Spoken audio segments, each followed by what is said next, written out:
CEO didn't touch his virgin wife for 3 years, but when she demanded a divorce, he begged for one last night. Hi, my dearest and most cherished family. Welcome back to Mr. Peter Stories. From the depths of my heart, thank you for simply being here. You are not just followers, you're a part of my soul's journey. I feel your love in every quiet view and your absence in every missing comment. Your voice matters here. You matter. To my new family, welcome home. This is a place where stories hold healing, where your heart will always be heard. And to those who've been with me since the beginning, you are my foundation, my courage. But why do I feel you fading? Don't make me ask for the love we once shared so freely. Let me send you a little prayer today. May your nights be gentle. May your heart stay whole. May kindness follow your footsteps. And may you always feel seen, heard, and loved. If you still walk with me, please don't stay silent. Write, "I am with you," in the comments and let your love be seen again. Your support is my strength. Now, close your eyes, breathe with me, and let's begin today's story with a heart full of love.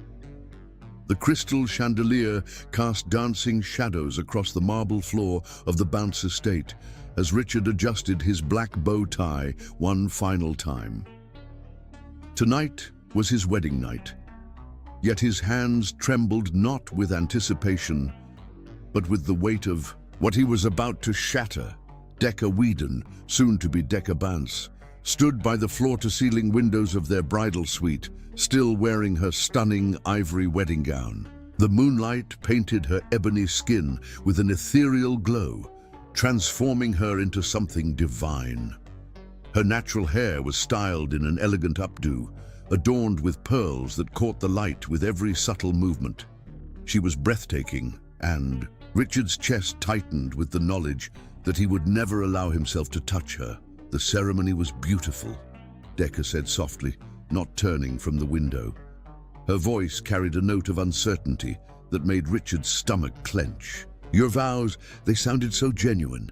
Richard closed his eyes briefly, remembering the words he'd spoken before 300 guests. Words about love, devotion, and forever that felt like broken glass in his throat because they could never be true. Not for him. Not when he carried the poison of his father's legacy in his veins. "Decca," he began, his voice rougher than intended. "We need to talk." She turned then, and Richard felt his breath catch. Her dark eyes sparkled with unshed tears. But there was hope there too. Hope he was about to crush. Her full lips curved into a tentative smile that made his heart race despite his resolve. "I know this marriage started as a business arrangement," she said, taking a step toward him. The silk of her dress rustled like whispered promises. "But Richard, today felt like something more. The way you looked at me during the ceremony, the way you held my hand." "Stop!" The word came out harsher than he intended, and he saw her flinch. Richard forced himself to maintain distance, even as every fiber of his being screamed to close the space between them. "What you felt today was an illusion, a performance for our families and the media." Decca's face crumpled slightly, but she lifted her chin with the dignity that had first drawn him to her. "I don't understand." Richard turned away, unable to bear the hurt in her eyes. Through the window, he could see the gardens where they'd taken their wedding photos just hours ago, where she'd laughed at something Dante had said, where she'd looked at Richard like he might actually deserve love. 3 years, he said, his voice hollow. "That's what our contract stipulates. 3 years to stabilize both companies, to satisfy our family's merger requirements. After that, you'll be free to divorce me and find someone who can give you what you deserve." "And what do you think I deserve?" Her voice remained steady, but he could hear the tears she was fighting. Richard's hands clenched into fists. "Love. Passion. A man who won't destroy you with his darkness." "Richard, what are you talking about?" Decca moved closer, and he could smell her perfume, jasmine and vanilla, intoxicating and pure. "You're not making sense." He whirled around, and the anguish in his gray eyes made her gasp. "My father was a monster, Decca. He destroyed my mother with his obsession, his possessiveness, his need to control everything beautiful in his life. She was radiant when they married, just like you are now. By the time she abandoned me when I was 8, she was a shadow of herself, broken, terrified, empty." "You're not your father," Decca whispered, reaching out tentatively. Richard stepped back as if her touch would burn him. "How can you be so certain?" "The Bant's men are cursed, Decca. We take beautiful things and twist them until they're unrecognizable. I won't do that to you. I won't become him." Tears spilled down her cheeks now, and Richard felt each one like a knife to his heart. "So what are you saying? That we'll live as strangers? That you'll never touch me, never hold me, never?" "Never," he confirmed, the word tasting like ashes. "You'll have your own wing of the house, your own life. I'll support your fashion design dreams, give you everything you need to build your career. But we'll never be husband and wife in any way that matters." Decca wrapped her arms around herself, suddenly looking fragile in her wedding gown. "And if I refuse? If I demand my rights as your wife?" Richard's jaw clenched so hard it ached. "Then you'll learn what kind of monster I really am." The silence stretched between them, heavy with unspoken words and shattered dreams. Finally, Decca straightened her shoulders, and Richard was amazed by her strength, even in this moment of devastation. "Fine," she said quietly. "If that's what you want, Richard. But I have conditions." He nodded, not trusting his voice. "I want to pursue my fashion design business without interference. I want to do charity work, to have friends, to live my life as I see fit. And I want respect from you, from your staff, from everyone who needs to believe this marriage is real." "Done," Richard agreed immediately. "Anything you need." And Richard. Her voice was stronger now, though her eyes still glistened with tears. "If you change your mind, if you decide you want a real marriage, you'll have to prove to me that you're worthy of it, because despite what you think, I'm not some fragile flower that will wilt at the first sign of passion. I'm stronger than your mother was, and I deserve better than a man who's too afraid to fight for love." With that, she moved toward the door, her wedding gown trailing behind her like fallen dreams. At the threshold, she paused without looking back. "The guest room in the East Wing will suffice," she said quietly. "I assume you've already made arrangements for separate quarters." Richard's throat felt raw. "The entire East Wing is yours. I'll have your belongings moved tomorrow."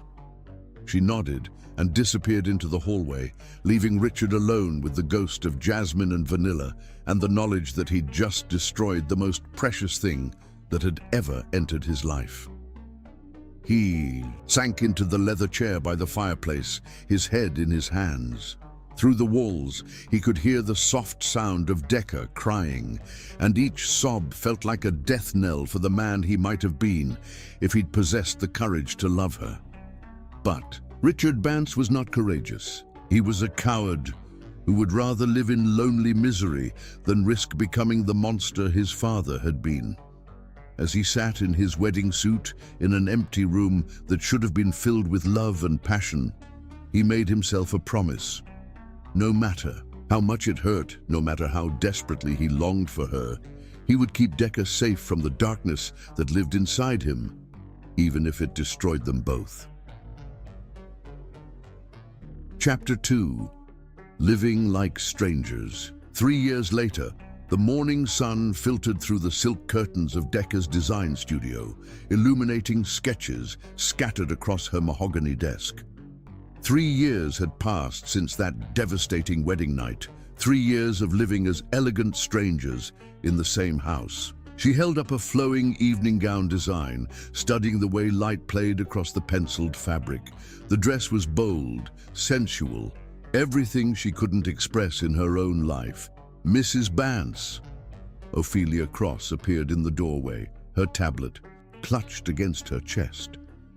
Richard's assistant had become Decca's lifeline over the years, one of the few people who treated her with genuine warmth in this cold mansion. "Mr. Bance asked me to inform you that the car will be ready at 6 for the charity gala tonight." Decca set down her sketch and smiled. "Thank you, Ophelia. And please, how many times must I ask you to call me Decca?" Ophelia's eyes softened. "Old habits, I suppose. He's very particular about maintaining proper appearances." Even his assistant couldn't bring herself to use Richard's name around Decca, as if speaking it might somehow shatter the careful facade they'd all constructed.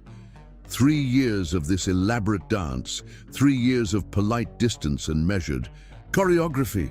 "How is he today?" Decca found herself asking, as she did most mornings. She hated how much she craved the answer. "Exhausted," Ophelia admitted, glancing around to ensure they weren't overheard. "He's been working 18-hour days." Again, Dante's concerned about him. Decca's chest tightened. She'd noticed the exhaustion in Richard's grey eyes during their brief encounters, passing in the hallway, sharing uncomfortable breakfasts when business associates visited, standing side by side at social events where they played the perfect couple. "Maybe you could suggest he take a vacation," she offered, knowing it was futile. Ophelia shook her head. "You know he won't listen to me. The only person whose opinion he might consider is—" She stopped herself, but they both knew how that sentence ended.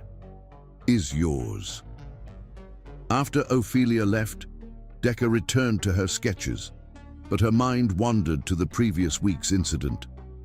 She'd been in the library researching fashion history for her upcoming collection when she'd heard piano music drifting from the music room.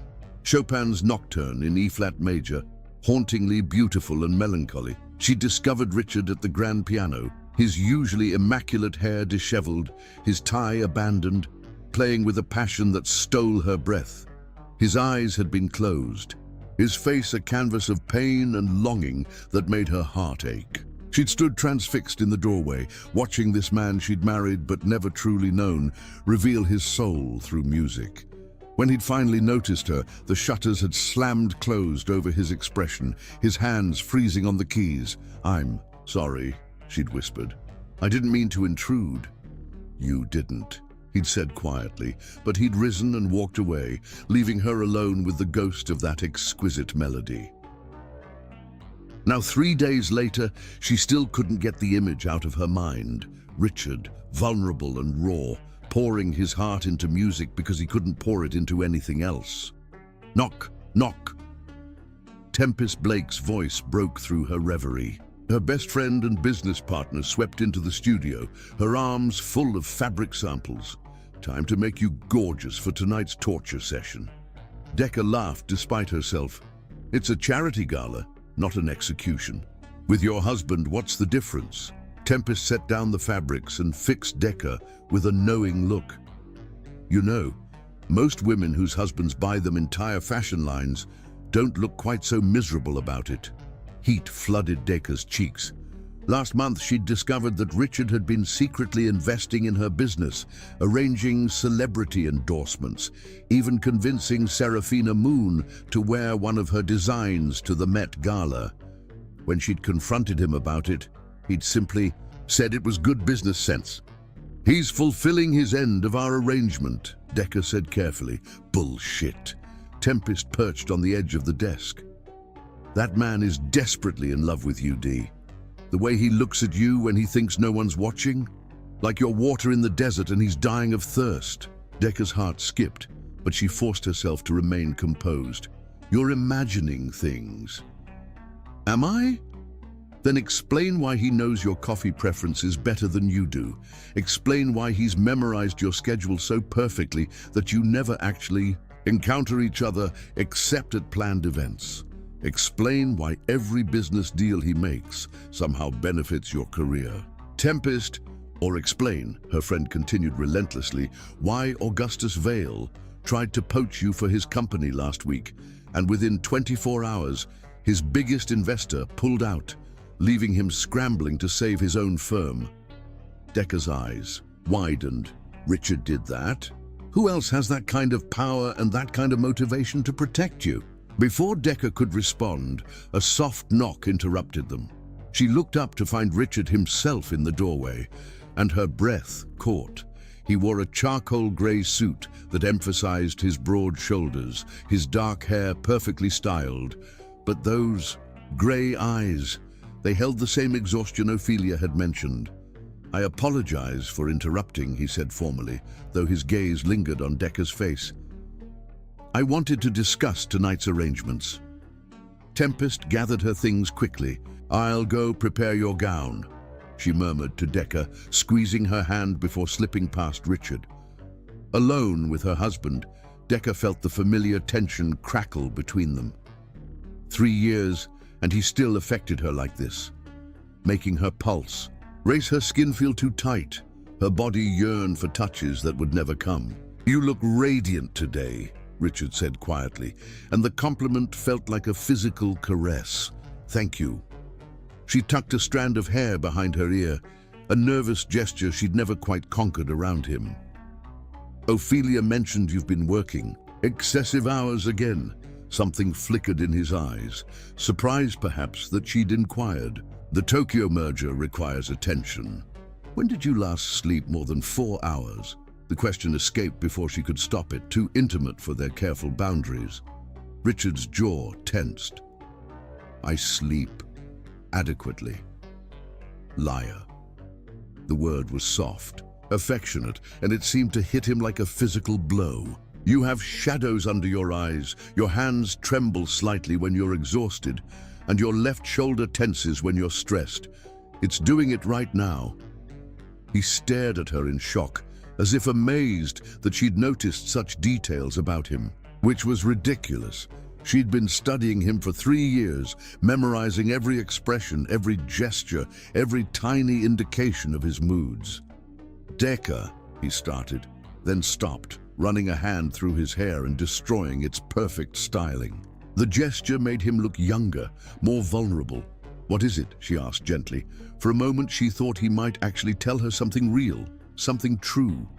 His eyes searched her face with an intensity that made her knees weak, and she saw longing there so deep it took her breath away. But then the mask slipped back into place, and he straightened his shoulders. "The car will be ready at 6, he said formally. "Wear the sapphire necklace, it matches your gown." As he turned to leave, Decker called after him, "Richard?" He paused without turning around. "The man who plays Chopin like his heart is breaking. That's who you really are. Not this cold stranger you pretend to be." His shoulders went rigid, and for a long moment, neither of them breathed. Then he walked away without a word, leaving Decker alone with the scent of his cologne and the certainty that beneath his icy exterior, Richard Bance was burning alive, just like she was. Chapter 3. The divorce papers. The grandfather clock in the foyer chimed midnight as Decker descended the marble staircase, her heels clicking against each step like a countdown to freedom. In her hands, she carried the manila envelope that would end 3 years of exquisite torture, 3 years of loving a man who refused to love her back. Richard stood in his study, silhouetted against the massive windows that overlooked the garden. Still in his tuxedo from the charity gala, he'd loosened his bow tie, and his dark hair was disheveled, as if he'd been running his hands through it. The sight of him made her chest constrict with familiar pain. Tonight had been the final straw. They danced, one obligatory dance for the photographers, and for those 3 minutes held in his arms, she'd felt like his genuine wife. The way he'd looked down at her, the way his hand had trembled against her waist, the way his breath had caught when she'd smiled up at him. It had been pure magic, until the music ended, and he'd stepped away so quickly you'd think she'd scorched him. "Richard." Her voice was steady, despite the storm raging inside her chest. He turned, and even in the dim light, she could see the exhaustion etched into his handsome features. At 35, he was more devastatingly attractive than ever, but the loneliness had carved deep lines around his gray eyes. "Decker, you should be sleeping." His voice was rough, intimate in the darkness. "So should you." She moved closer, noting the half-empty tumbler of whiskey on his desk, the scattered papers that suggested he'd been working even after they'd returned from the gala. "But I suppose neither of us is very good at doing what we should." Richard's gaze dropped to the envelope in her hands, and she saw his entire body go rigid. "What's that?" Her throat felt tight, but she'd rehearsed these words for weeks. 3 years, Richard. That was our agreement. 3 years to stabilize the companies, to satisfy our family's requirements. Well, both Bance Industries and Whedon Enterprises are thriving. The merger was a success. Our obligation to each other is complete. Decker, these are divorce papers." She held out the envelope, her hand remarkably steady. "I've already signed them. All they need is your signature, and we can both be free." Richard stared at the envelope as if it were a venomous snake. "Free," he repeated hollowly. "Yes." She forced brightness into her voice, though her heart was fragmenting. "Free to find genuine love, authentic marriage, real happiness. Isn't that what you wanted for me?" Something dangerous flashed in Richard's eyes. "And what makes you think I'll simply let you walk away?" The question hung between them, loaded with 3 years of unspoken tension. Decker felt her pulse accelerate, but she lifted her chin defiantly. "Because you're a good man, Richard Bance, no matter what demons you think you're fighting. And good men don't keep women prisoner in loveless marriages." Loveless. The word came out like a curse. Richard moved closer, and Decker caught the scent of his cologne, mixed with whiskey, and something uniquely him that made her knees weak. "Is that what you think this is? What else would you call it?" She struggled to keep her voice level. "We live like polite strangers. We sleep in separate wings of the house. We've never even..." She stopped, heat flooding her cheeks. "Never even what, Decker?" His voice was dangerously soft now, and he was close enough that she could see the gold flecks in his gray eyes. "You know what?" she whispered. "Say it." The command was quiet but absolute. "Tell me what we've never done." Her breath came faster. "We've never made love. We've never even kissed except for show. You've never touched me like a husband touches his wife. And you think that's because I don't want to?" The question was raw, tortured. Decker's eyes filled with tears. "I know it is. You made that clear on our wedding night."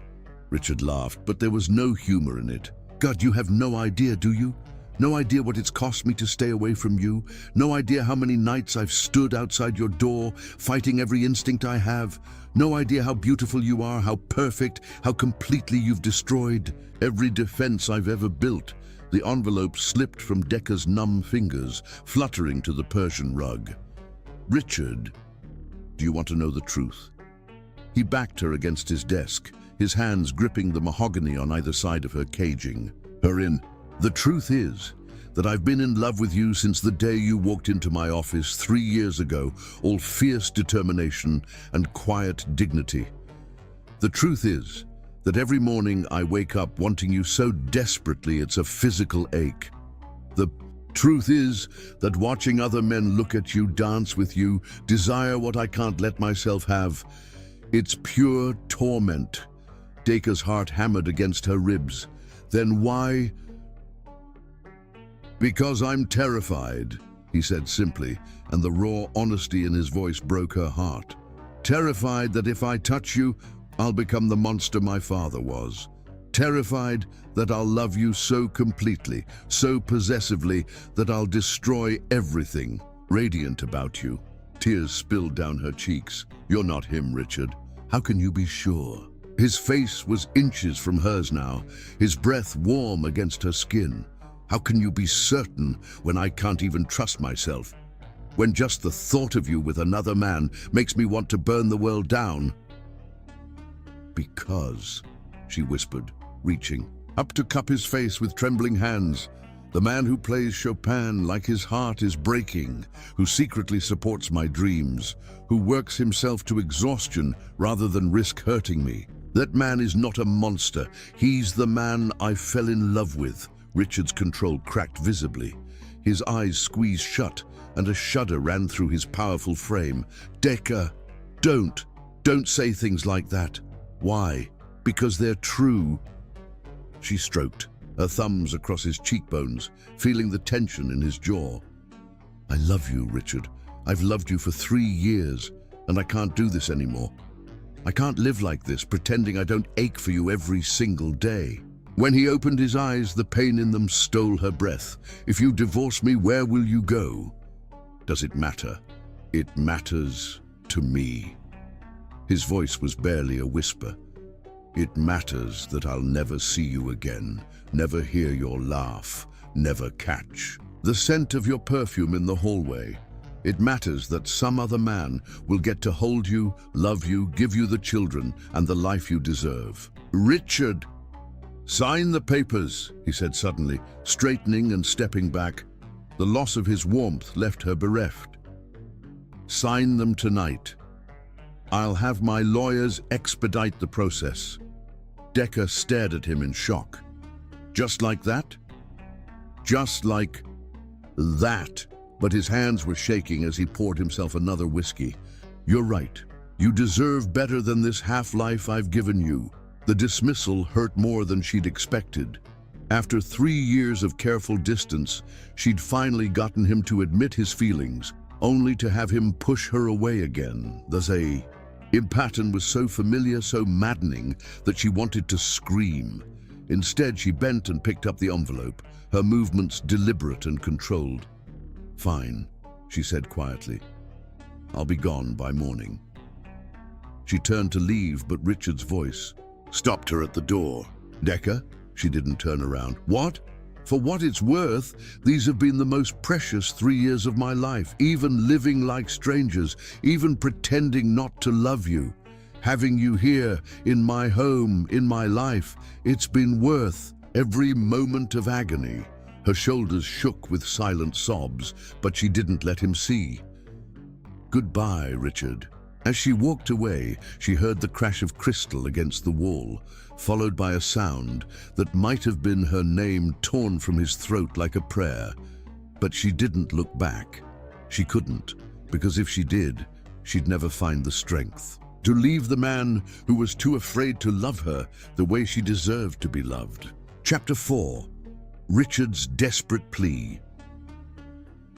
Dawn was painting the sky in shades of rose and gold when Decca finally finished packing. Her Louis Vuitton suitcases sat by the door of her suite, filled with 3 years of memories and carefully folded dreams. The rest, the furniture, the artwork, the life she'd built in the East Wing would remain behind, monuments to a love that had never been allowed to flourish. She changed into a simple black dress, professional and impersonal, the kind of outfit that announced she was ready to face the world as Decca Whedon again, not Mrs. Bance. Her wedding ring sat on the marble vanity, the diamond catching the morning light like crystallized tears. A soft knock at her door made her heart skip, but when she opened it, she found Ophelia standing in the hallway with red-rimmed eyes and a silver tray. I thought you might want some coffee before you leave, Ophelia said quietly, setting the tray on the small table by the window. It's prepared exactly the way you like it. Decca's throat tightened. Even Richard's assistant had become family. Over the years, one of the few bright spots in her isolated existence. Thank you, Ophelia, for everything. Mrs. Bance, Decca, I want you to know that you've been the most wonderful part of working here. You brought light to this house, warmth to places that had been cold for so long. Ophelia's voice wavered. He's going to be lost without you. He made his choice, Decca said softly, though the words felt like glass in her throat. Did he? Ophelia asked, and there was something in her tone that made Decca look up sharply. Because from where I'm standing, it looks like a man who's terrified of his own feelings, making the worst mistake of his life.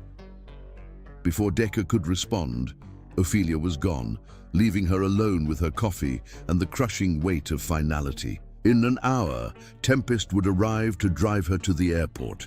By noon, she'd be back in her childhood home, trying to figure out how to rebuild a life without the man who'd become her whole world.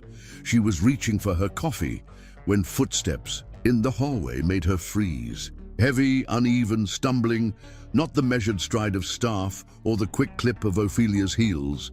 These footsteps belonged to someone who was either drunk or devastated, possibly both. The knock, when it came, was barely audible. 3 soft taps that somehow conveyed more desperation than pounding would have. Decker's hand trembled as she reached for the door handle. She knew who it was before she opened it, but nothing could have prepared her for the sight of Richard Bantz completely undone. He still wore last night's tuxedo, but the bow tie was gone, the shirt unbuttoned to reveal the strong column of his throat. His usually immaculate hair stood in dark waves, as if he'd been running his hands through it for hours. But it was his eyes that shattered her heart. Red-rimmed, wild, filled with a pain so profound it stole her breath. Richard. His name was a whisper on her lips. Don't go. The words tumbled out of him, raw and desperate. Please, God, Decker, don't go. She stepped back instinctively, and he followed her into the room, the door closing behind him with a soft click. He looked around at her packed suitcases, the impersonal space that no longer held any trace of her presence, and something inside him seemed to fracture. I signed the papers, he said, his voice breaking. They're on your vanity. All the legal documents, the financial arrangements, everything you'll need. You're free, exactly as you wanted. Decker's gaze flew to the vanity, where indeed a thick stack of papers sat beside her wedding ring, her freedom, purchased with his signature and sealed with his anguish. Thank you, she managed. Don't thank me. He laughed bitterly. Don't thank me for being the biggest fool who ever lived. Don't thank me for wasting 3 years that we could have spent. He stopped, his voice cracking completely. Richard, you're drunk. Not drunk enough, he said. But his words weren't slurred. If anything, his pain had burned away the alcohol, leaving him crystalline in his agony. Not nearly drunk enough to forget the look on your face when I pushed you away. Not drunk enough to stop imagining you in another man's arms, another man's bed, another man's life. Heat flooded Decker's cheeks, but she forced herself to remain calm. That's what you want, remember. For me to find someone who can love me properly. What I want, Richard said, moving closer with the predatory grace that had first attracted her, is to burn down the world rather than let another man touch you. What I want is to lock you in this room and spend the rest of my life proving how much I love you. What I want is to be the man you deserve instead of the coward I've become. Decker's pulse quickened. You're not a coward. I am. He reached out, his fingers hovering just inches from her face, not quite touching. I'm a coward who spent 3 years worshipping you from a distance because I was too afraid to risk destroying you.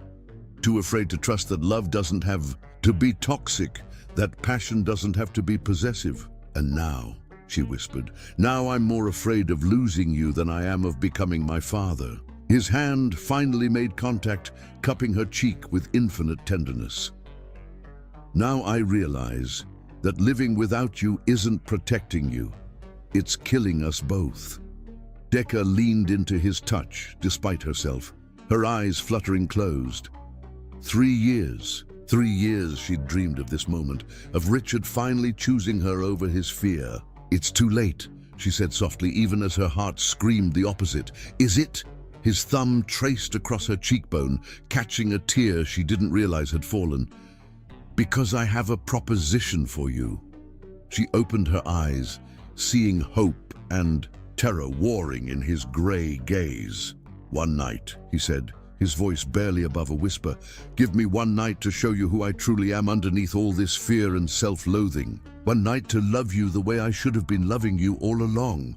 Richard, if I disappoint you, if I prove that I really am the monster I've always believed myself to be, then you walk away tomorrow with my blessing. But if I can show you that I'm capable of change, that 3 years of therapy and self-reflection have taught me the difference between love and possession. He swallowed hard. Then maybe you'll consider giving us a genuine chance. Decca stared at him, her heart hammering against her ribs. You've been in therapy. A rueful smile ghosted across his lips.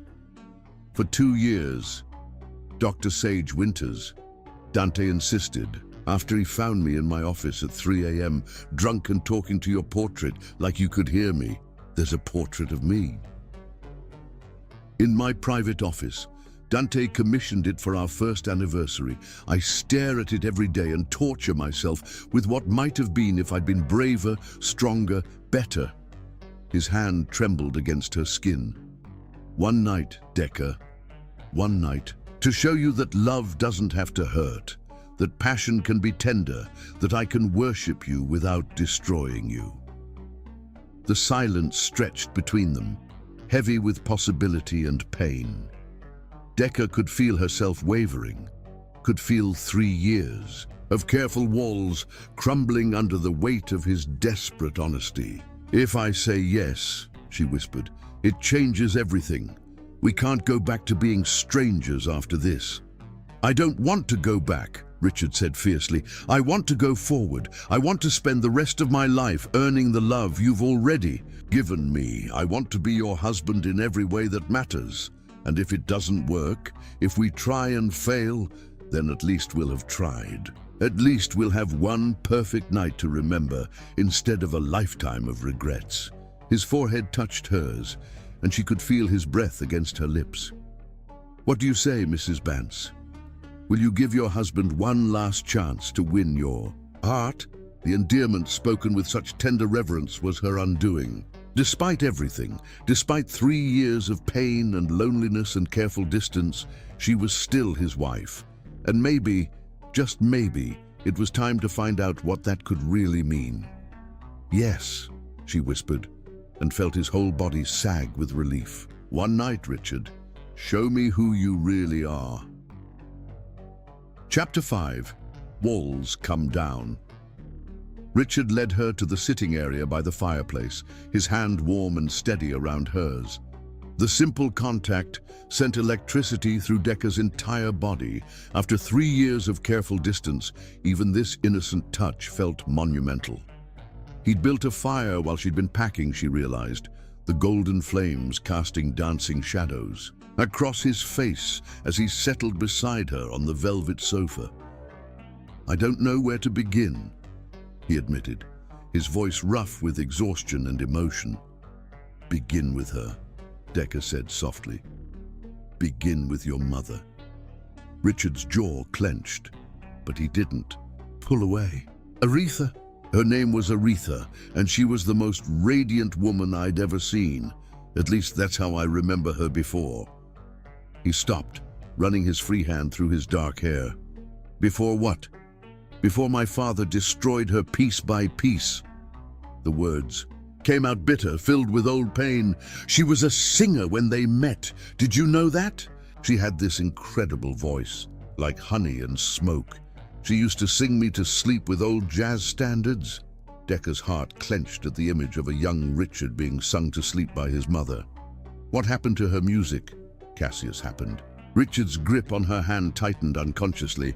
My father was controlling, possessive. He said a wife of his didn't need to work, didn't need friends, didn't need anything but him and their son. So she gave up her career, her dreams, everything that made her who she was. That must have been difficult for you to watch. Richard laughed bitterly. At first, I thought it was normal. I was just a child. What did I know about healthy relationships? But as I got older, I started to see the signs, the way she flinched when he raised his voice, the way she'd stare out windows like she was dreaming of escape. The way her beautiful voice got quieter and quieter until some days she barely spoke at all. Decker squeezed his hand, offering what comfort she could. She was depressed. Among other things, Cassius had convinced her that she was nothing without him, that no one else would ever want her, that she was lucky to have his love. Richard's voice hardened. He called it love, but it was possession, control. He isolated her from everyone who cared about her, made her financially dependent on him, convinced her that she was worthless. But she left eventually. When I was 8, Richard stared into the fire, his gray eyes reflecting the dancing flames. I remember that morning so vividly. I came downstairs for breakfast, and she was sitting at the kitchen table with 2 suitcases. She looked hollow, like someone had drained all the life out of her.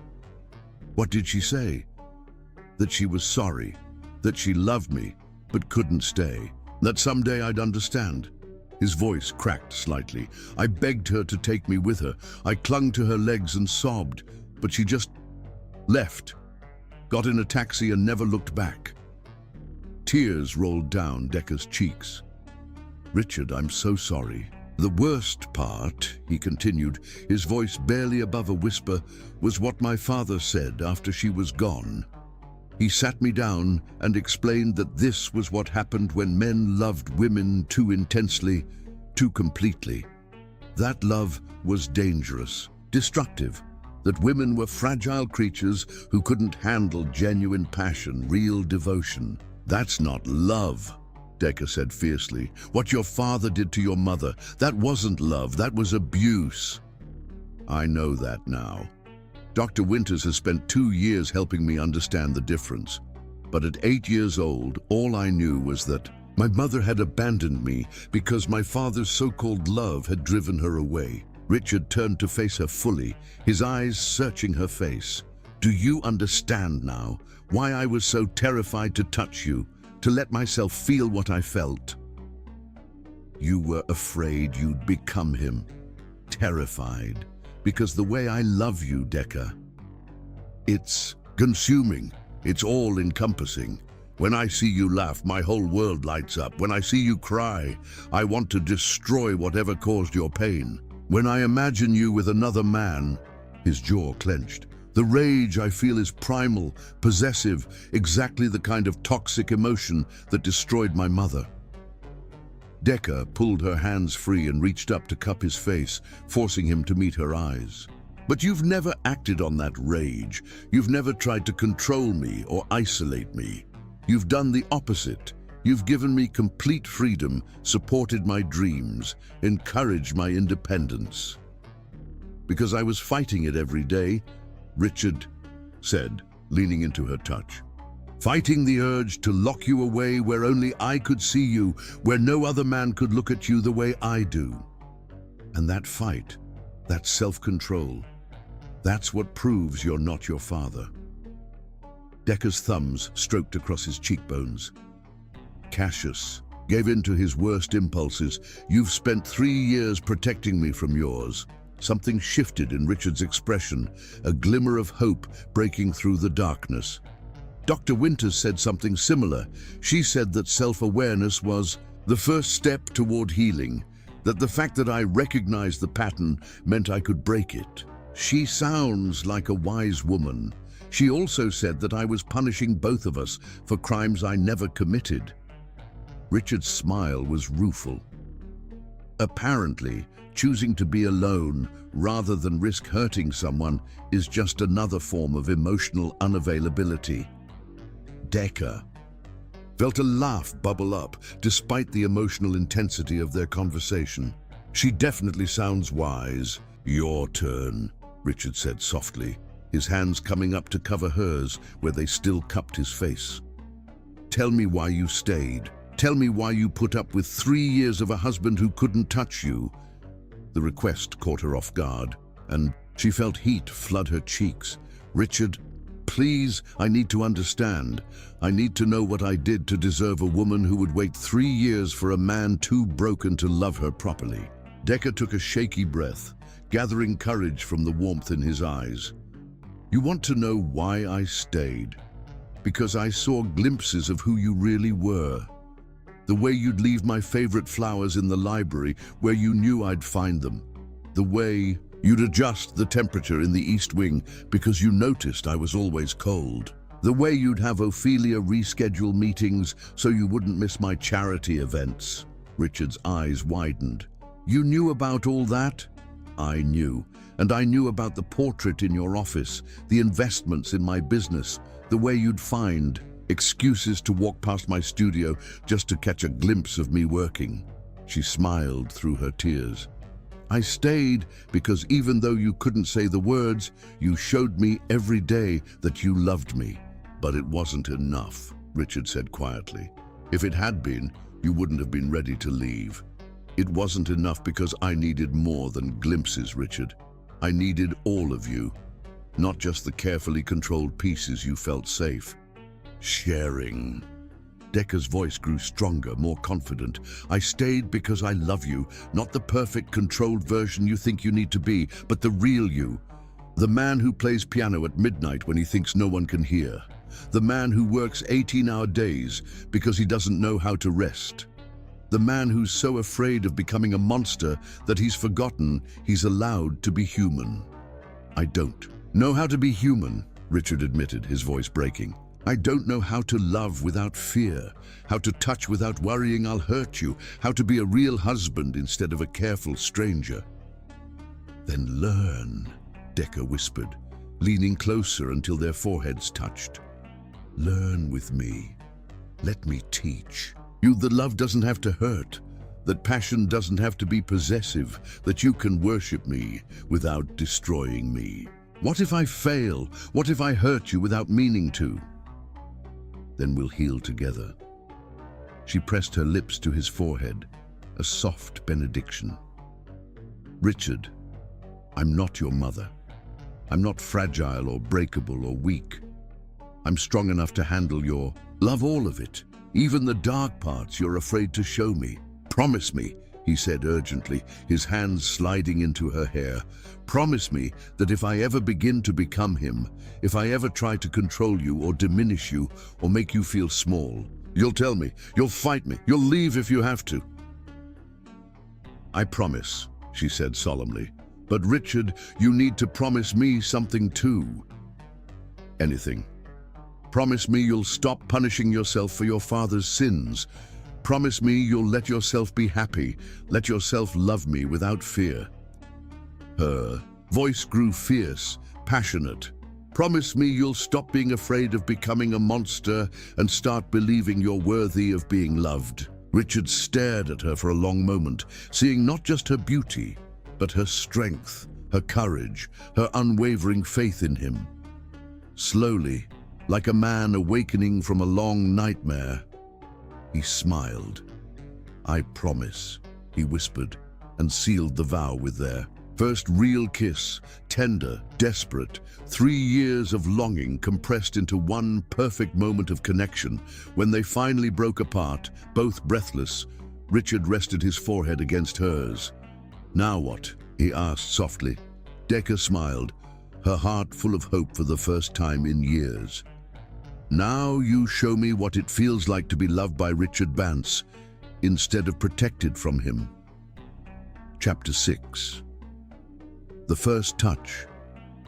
The kiss changed everything. 3 years of careful distance, of stolen glances and unspoken longing, dissolved in the space between one heartbeat and the next. When Richard's lips touched hers, soft and tentative at first, then with growing confidence, Decca felt like she was finally coming home. God, Decca, he breathed against her mouth, his voice rough with wonder and years of suppressed desire. I've dreamed of this so many times, imagined what you'd taste like, what you'd feel like in my arms, but nothing could have prepared me for how exquisite you are. His hands framed her face with infinite tenderness, thumbs tracing the high curve of her cheekbones as if she were made of the finest porcelain. The reverence in his touch made her heart ache with beauty. This was not a man taking what he wanted, but a man worshipping what he'd been blessed with.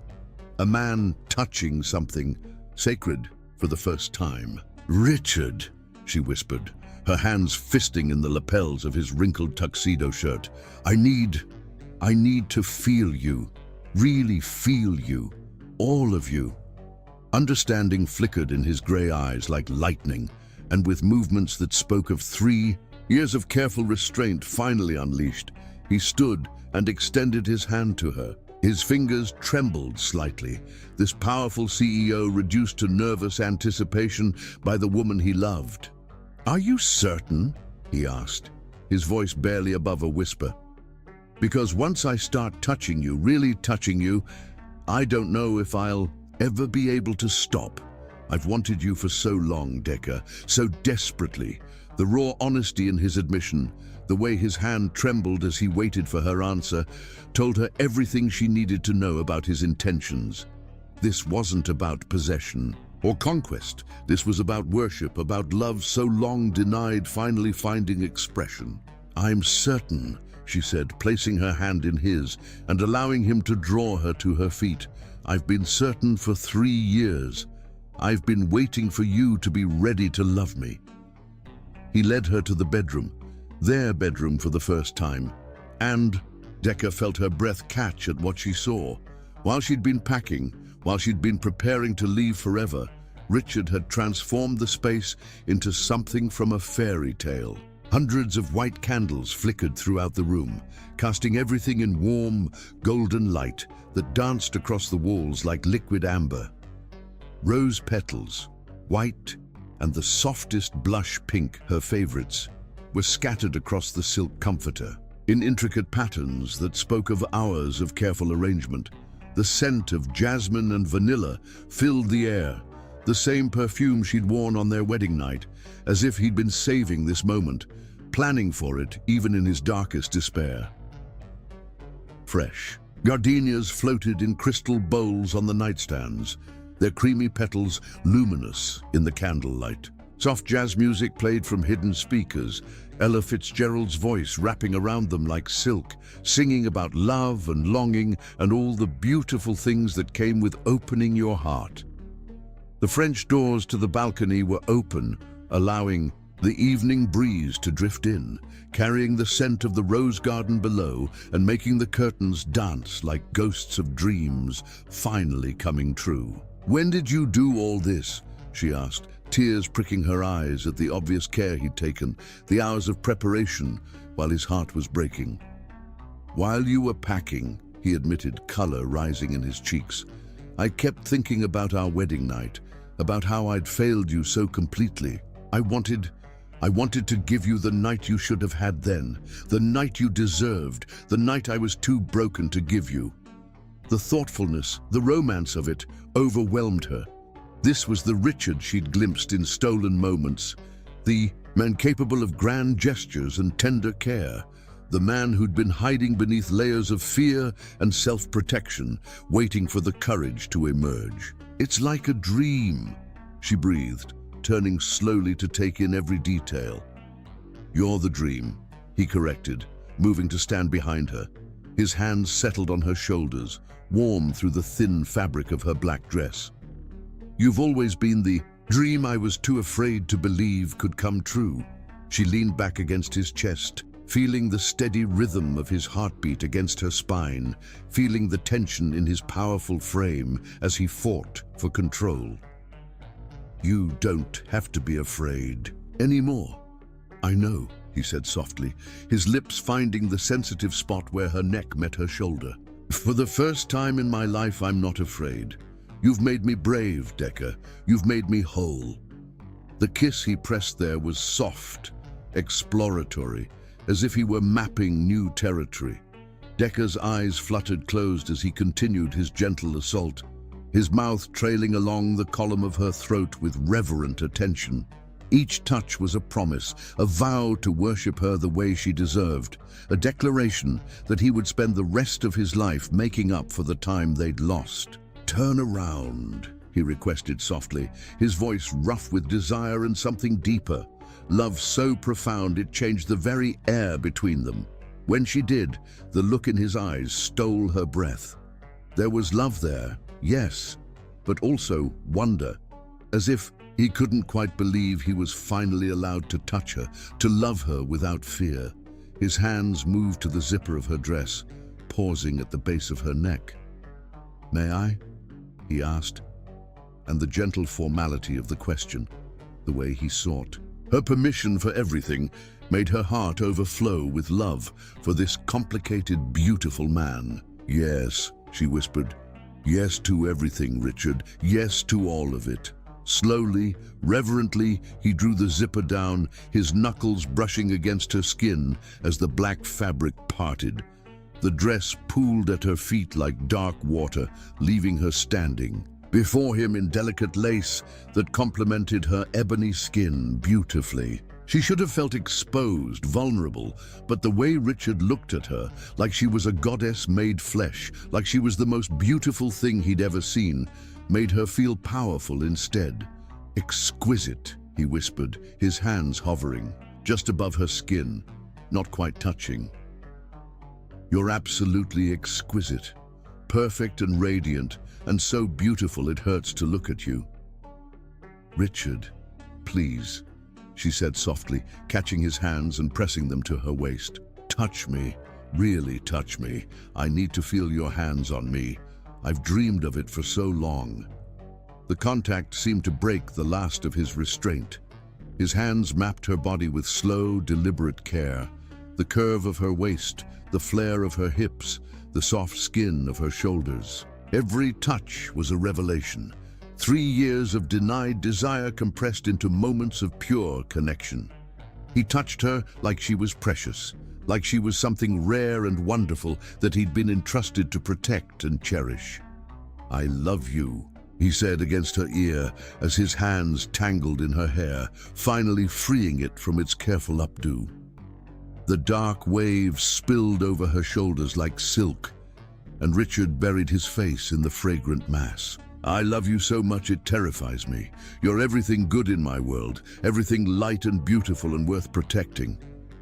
"Then protect me," she said, her hands working to unbutton his shirt with trembling fingers.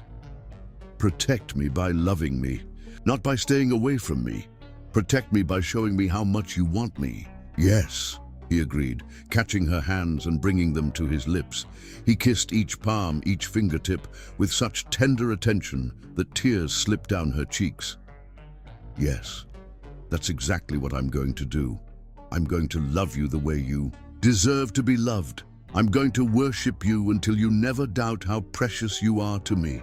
When he lifted her in his arms, carrying her to the bed as if she weighed nothing, Dacre felt like a bride again, not the confused, heartbroken woman from 3 years ago, but the woman she was meant to be, loved and cherished and desired beyond measure.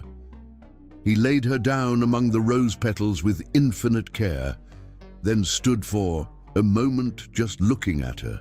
The candlelight painted gold highlights across her dark skin, and Richard thought he'd never seen anything more beautiful in his entire life. She was magnificent, strong and soft, and absolutely perfect. And somehow, miraculously, she was his. "What are you thinking?" she asked, suddenly shy under his intense gaze. "That I'm the luckiest man alive," he said simply, joining her on the bed. "That somehow, despite everything I've done wrong, fate decided to bless me with you. That I must have done something right in a past life to deserve this moment." He kissed her then, deeper this time, his tongue tracing the seam of her lips until she opened for him. The taste of her was intoxicating, sweet and warm, and infinitely precious. When they finally broke apart, both breathing hard, Richard trailed, his lips down her throat to the delicate hollow at the base. "Tell me what you want," he murmured against her skin, his voice rough with desire. "Tell me how to love you. Tell me how to make this perfect for you."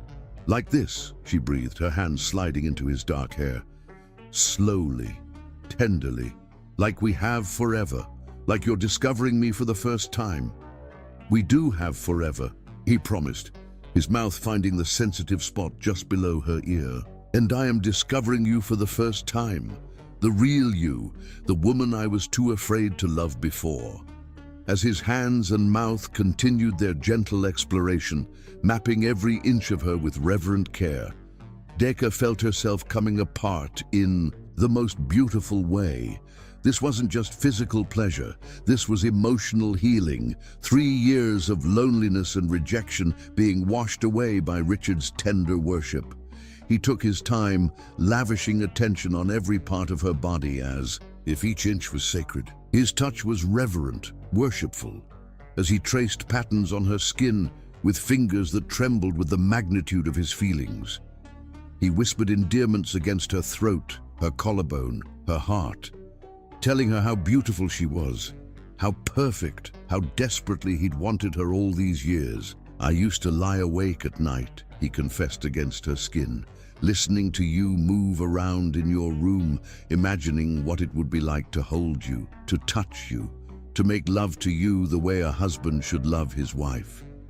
I tortured myself with thoughts of you, with dreams of moments like this." "I knew," she gasped, as he lavished attention on the sensitive skin of her collarbone. "I could feel you thinking about me. Sometimes I would stand by my door and imagine you were on the other side, wanting me as much as I wanted you." "God, Decca," he groaned, his control fraying at the edges. "Do you know what it did to me, being so close to you and not being able to touch you? Watching you bloom into this incredible woman and not being able to tell you how proud I was, how amazed I was by your strength and your talent and your grace." "Show me now," she whispered, pulling him down to her. "Show me everything you wanted to say, everything you wanted to do. Show me how much you love me." "I love you," he said against her heart, his voice rough with emotion. "I love your strength, your compassion, your incredible talent. I love the way you laugh, the way you think, the way you've never given up on me, even when I'd given up on myself." As he continued to worship her with hands and mouth, Decca felt tears of joy streaming down her face. This was what she'd dreamed of, what she'd longed for during those 3 lonely years. Not just the physical connection, but this emotional intimacy, this complete vulnerability, this absolute certainty that she was loved beyond measure. "I love you too," she gasped, her hands roaming over the strong muscles of his back. "I love your kindness, your intelligence, the way you care for everyone around you, even when you think you don't deserve love yourself. I love the man you are when you're not afraid." When they finally came together, it was with a gentleness that brought tears to both their eyes. This wasn't just the joining of bodies, but the healing of souls, the completion of a circle that had been broken for too long. Richard moved within her with exquisite care, as if she were made of the finest crystal, his forehead pressed to hers, his grey eyes locked on her brown ones. "My wife," he whispered, as he loved her slowly, thoroughly, completely. "My beautiful, precious wife, my heart, my everything." "My husband," she replied, her heart overflowing with joy. "Finally, truly my husband." They moved together in perfect harmony. 3 years of longing and love finally finding expression in the most intimate way possible. Every touch was electric, every kiss a promise, every movement a declaration of love so profound it seemed to change the very air around them. When release finally claimed them, it was together, their cries of pleasure mixing with whispered declarations of love, their bodies trembling with the force of their connection. In that moment, they weren't just husband and wife, they were soulmates, 2 halves of the same whole finally reunited. Afterward, they lay entwined among the rose petals, their bodies slick with perspiration, their hearts beating in perfect synchronization. Richard gathered Decca close to his chest, his arms wrapped around her like he would never let her go again. "That was..." Decca began, then trailed off, unable to find words for the magnitude of what had just happened between them. "Perfect," Richard finished, pressing soft kisses to her temple. "You were perfect, we were perfect. I never knew..." I never understood that love could be like this. Healing instead of destructive, life-giving instead of soul-crushing. This is what love is supposed to be, Decker said softly, tracing lazy patterns on his chest. Gentle and fierce at the same time, passionate but safe, consuming but nurturing. I wasted so much time, Richard said, his voice thick with regret. 3 years we could have been like this. 3 years of loving you the way you deserve to be loved. We're here now, Decker said firmly, tilting her head up to look at him. That's what matters. We're here now, and we have the rest of our lives to love each other like this. The rest of our lives, Richard repeated, wonder in his voice. I used to think that sounded like a prison sentence. Now it sounds like paradise. They talked through the night, sharing dreams and fears, planning their future, making up for 3 years of careful silence. Richard told her about his business, plans, about how he wanted to step back and focus on their marriage. Decker shared her design aspirations, her dreams of building a fashion empire that would empower women and celebrate beauty in all its forms. I want to give you everything, Richard said as dawn began to paint the sky in shades of rose and gold. Not just money or success, but everything you've ever dreamed of. I want to be the man who makes all your dreams come true. You already... Decker assured him, pressing a soft kiss to his chest. You're exactly the man I've been waiting for. You're worth every lonely night, every tear, every moment of doubt. You're worth everything, Richard. As the sun rose over their garden, casting golden light through the open doors, they made love again. Slowly, tenderly, with the languid pleasure of lovers who finally had all the time in the world. This time there was no desperate urgency, just the quiet joy of connection, the peaceful satisfaction of two souls, finally at rest in each other's arms. I love you, Mrs. Bance, Richard whispered as they lay watching the sunrise. Decker curled against his side like she belonged there. I love you too, Mr. Bance, she replied, her voice soft with contentment. Forever and always. Forever and always, he agreed, and in that moment, surrounded by the scent of roses and the soft glow of dawn, they both knew that their real love story was just beginning. The night had transformed them both. Richard from a man afraid of his own capacity for love into a husband ready to cherish his wife completely, and Decker from a woman accepting scraps of affection into a woman claiming the love she deserved. They had found their way to each other at last, and nothing would ever be the same again. In the years to come, they would look back on this night as the moment their true marriage began, not with the exchange of vows in front of hundreds of guests, but with the exchange of hearts in a room lit by candles and filled with love. This was their real wedding night, the one that would matter for all the days of their lives. And as they drifted off to sleep in each other's arms, the last of the candles flickering out as dawn claimed the sky, both Richard and Decker knew that they had finally found their way home. Chapter 7. A New Beginning. Decker woke to something she'd never experienced in 3 years of marriage, her husband's arms around her. Sunlight streamed through the gossamer curtains, painting the bedroom in shades of gold and honey. But it was the warmth of Richard's body pressed against hers that made her feel truly illuminated. She turned in his embrace, careful not to wake him, and studied his sleeping face. The harsh lines of tension that usually marked his features were gone, replaced by an almost boyish peace. His dark hair was tousled from her fingers, and there was the faintest smile playing at the corners of his mouth. He looked younger, lighter, as if some invisible burden had been lifted from his shoulders. "Good morning, beautiful," he murmured without opening his eyes, his voice rough with sleep and satisfaction. "How did you know I was awake?" she asked, pressing a soft kiss to his chest. "Because your breathing changed." His arms tightened around her, and when he opened his eyes, the love shining there took her breath away. "Also because I can feel you thinking. What's going on in that brilliant mind of yours?" Decker traced lazy patterns on his chest, marveling at how different everything felt. Yesterday morning, she'd been preparing to leave forever. Now she was lying in her husband's arms, planning a future she'd never dared dream of. "I'm thinking about how different you seem," she said honestly. "You're softer somehow, more open." Richard's laugh rumbled beneath her ear. "Dr. Winters warned me this might happen. Apparently, suppressing your true nature for years has a way of making the authentic you emerge once the dam breaks." "Emerge is one way to put it," Decker teased, remembering the passionate intensity of the night before. Heat flickered in Richard's grey eyes. "Careful, Mrs. Bance. Keep talking like that and we'll never leave this bed." The endearment, spoken with such warm possessiveness, sent shivers down her spine. Would that be such a terrible thing? Terrible? No. Irresponsible? Absolutely.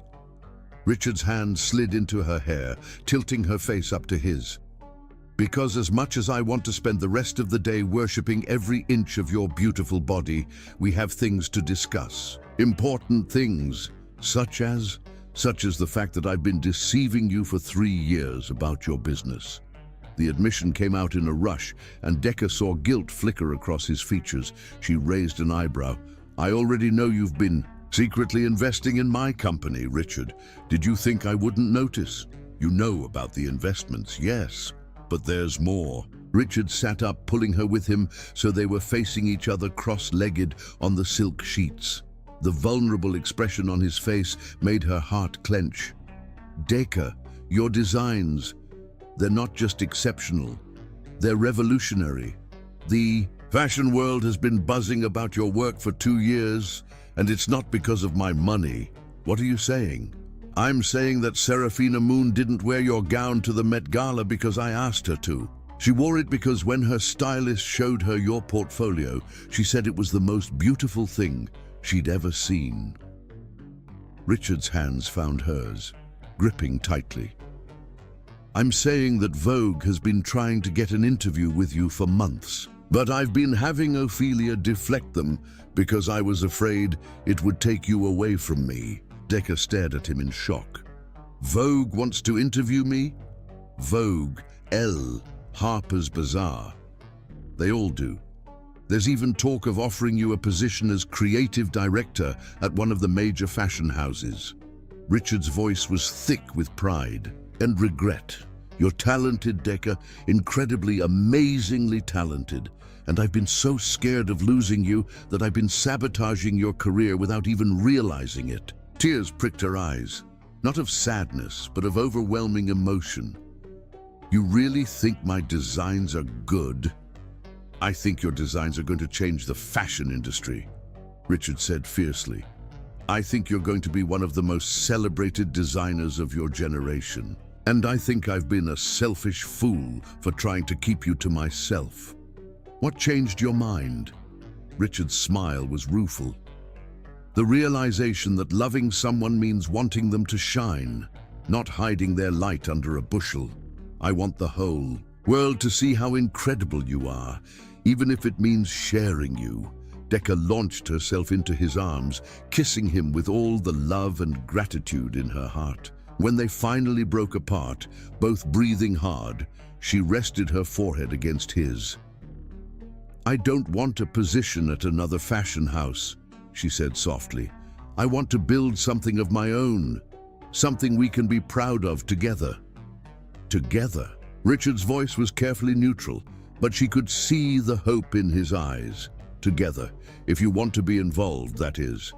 As my husband, not my secret investor." She smiled, feeling bold and beautiful and infinitely loved. "I want Bance Industries to partner with Whedon Designs officially. I want the whole world to know that Richard Bance believes in his wife's talent."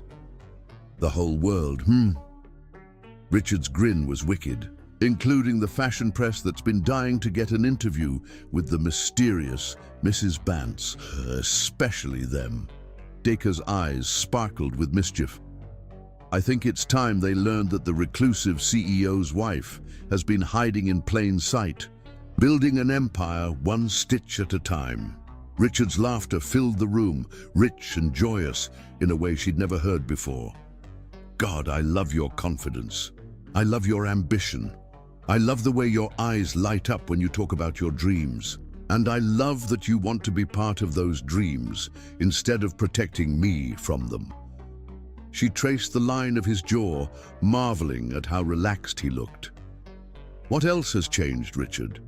What other secrets have you been keeping? His expression grew serious. I've been planning to step back from the day-to-day operations of Bance Industries. Dante's more than capable of running things, and I want to focus on us, on our marriage, our future, maybe even... He trailed off, color rising in his cheeks. Maybe even what? Maybe even starting a family, he said quietly, if that's something you want. I know we've never talked about children, but I find myself imagining what our daughter might look like, whether she'd have your eyes or your smile or your incredible strength. Decca's heart swelled until she thought it might burst. A daughter? Or a son? Or both? Or however many children you want to have? Richard's hands framed her face, his thumbs stroking across her cheekbones. I want to build a life with you, Decca. A real life, full of love and laughter and all the things I was too afraid to dream of before. I want that too, she whispered. I want everything with you. Then let's start planning. Richard's smile was brilliant, transformative.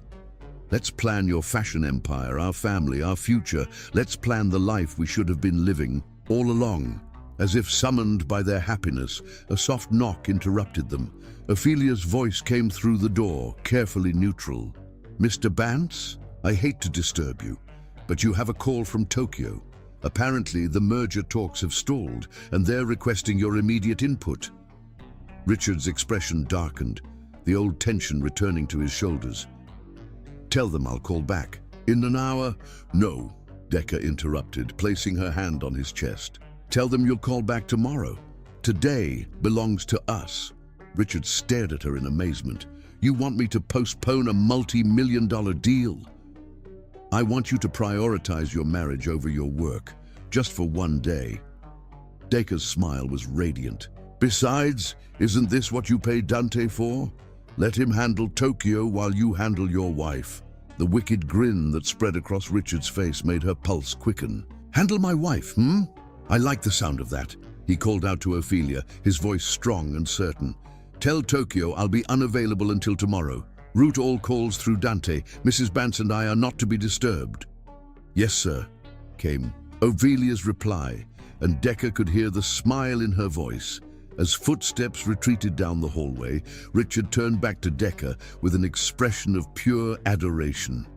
Now, where were we, Mrs. Bance? I believe you were promising to show me what the rest of our life is going to look like, she said, pulling him down for another kiss. Then let me start with today, he murmured against her lips, and then tomorrow, and every day after that, for the rest of our lives. And as the morning sun climbed higher in the sky, painting their bedroom in shades of gold and promise, Richard kept that vow in the most beautiful way possible. Chapter 8. Facing the Past. 2 weeks into their new beginning, Richard's carefully reconstructed world received an earthquake that threatened to topple everything he'd built. The call came on a Tuesday morning while he and Decca were having breakfast in the sunroom, feeding each other pieces of fresh fruit and planning their upcoming trip to Paris for Fashion Week. Ophelia's voice was uncharacteristically shaky when she interrupted their intimate meal. Mr. Bance, I'm sorry to disturb you, but there's a woman here to see you. She says she's your mother. The piece of mango Decca had been offering Richard fell from her fingers, forgotten. The color drained from her husband's face as he slowly set down his coffee cup, his hands trembling slightly. That's impossible, he said quietly. My mother is dead to me. Sir, she's quite insistent. She says her name is Aretha Bance, and she resembles you, sir. Around the eyes. Richard's chair scraped against the floor as he stood abruptly, his body rigid with tension. For a moment, Decca saw the old Richard, cold, controlled, completely shut down. Then she stood as well, moving to his side and slipping her hand into his. "You don't have to see her," she said softly. "You can ask her to leave." "No." Richard's voice was hollow, but his grip on her hand was tight. "No, if she's really here, if she's really alive, I need to know why. I need to know why she left me and never looked back."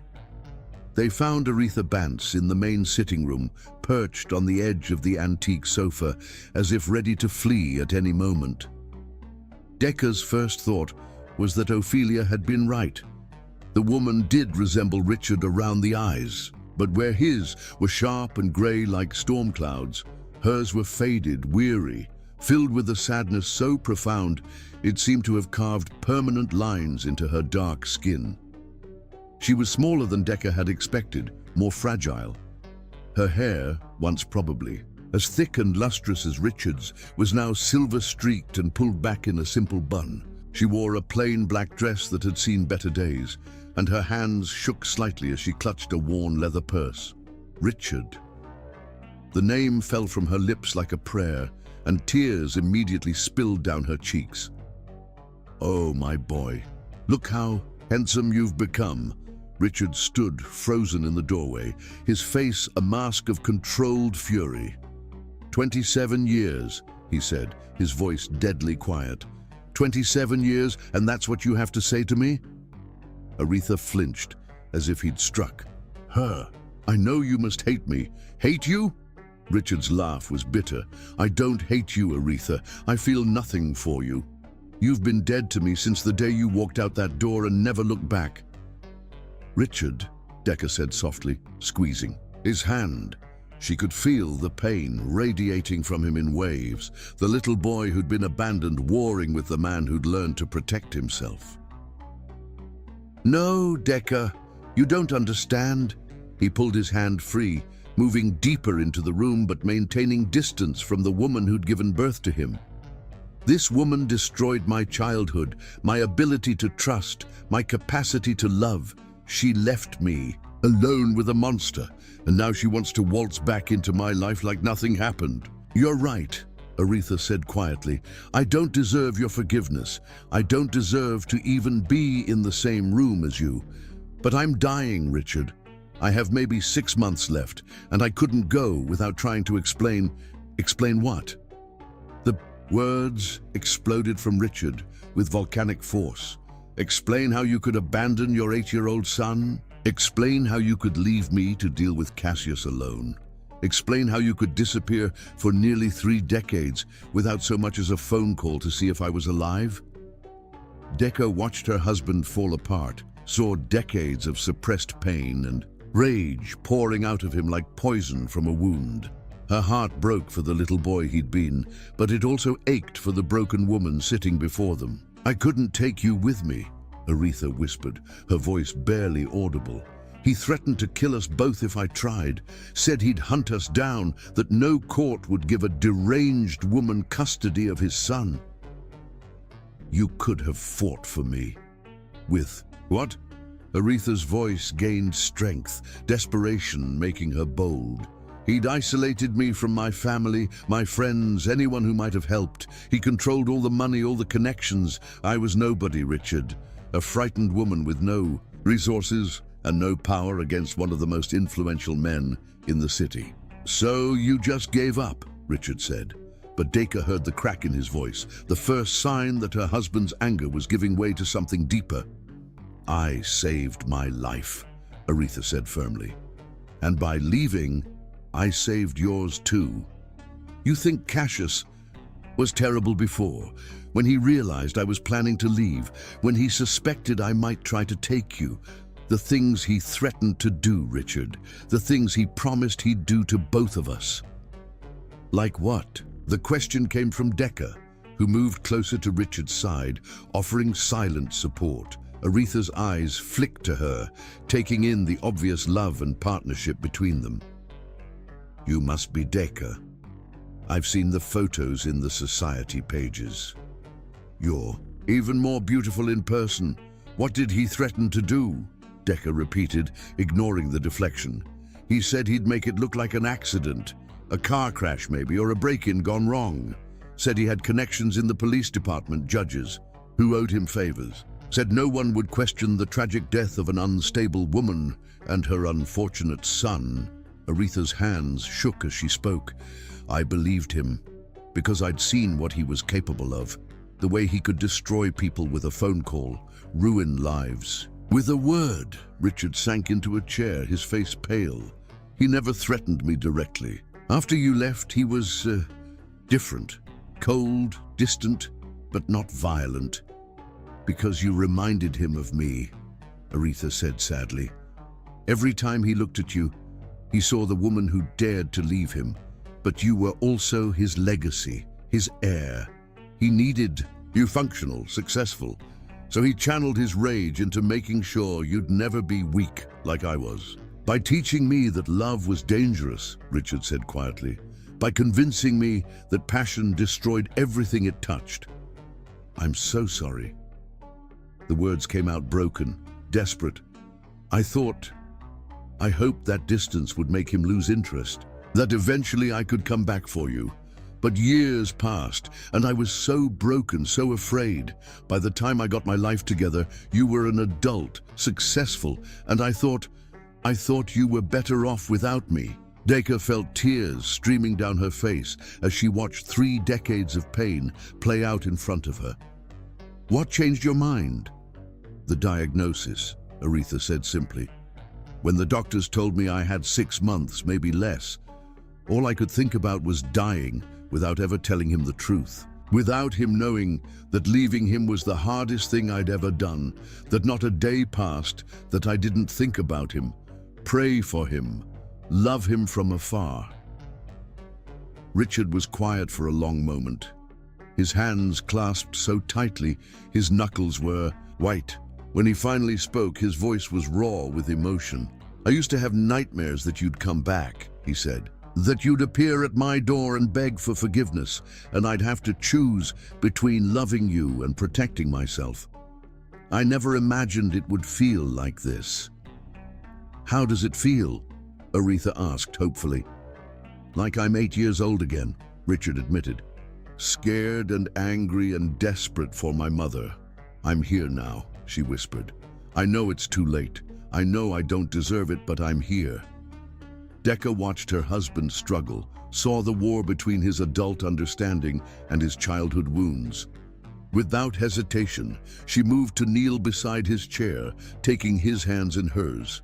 You don't have to decide everything right now, she said softly. You don't have to forgive her or accept her or anything else, but maybe you could start with listening. Richard looked at his wife. This incredible woman who'd seen him at his worst and loved him anyway, and felt something shift inside. His chest. The little boy who'd been abandoned was still there, still wounded, but he was no longer alone. Tell me about the years after you left, he said finally, his voice steady. Tell me what happened to you. And as Aretha began to speak, telling the story of her long journey from broken woman to cautious survivor, Richard began to understand that sometimes the people who hurt us most are fighting battles we can't see. Healing, he realized, wasn't just about moving forward. Sometimes it was about going back and making peace with the past. Chapter 9. Public Declaration. The annual Midnight Foundation Gala was the social event of the season, drawing New York's elite to the Metropolitan Museum of Art for an evening of champagne, charity, and carefully orchestrated networking. But tonight would be different. Tonight would become the stuff of legend, whispered about in society circles for generations to come. Decca stood before the full-length mirror in their bedroom, making final adjustments to the flowing emerald gown she'd designed specifically for tonight. The creation was a masterpiece, silk that seemed to capture and hold light, flowing like liquid emerald around her curves. The bodice was fitted perfection, adorned with hand-sewn crystals that caught the light with every breath. The neckline was elegant yet daring, the back a cascade of silk that pooled behind her like a green waterfall. It was a gown that would stop conversations, a dress that announced to the world that Decca Bance was not just Richard's wife, but a force of nature in her own right.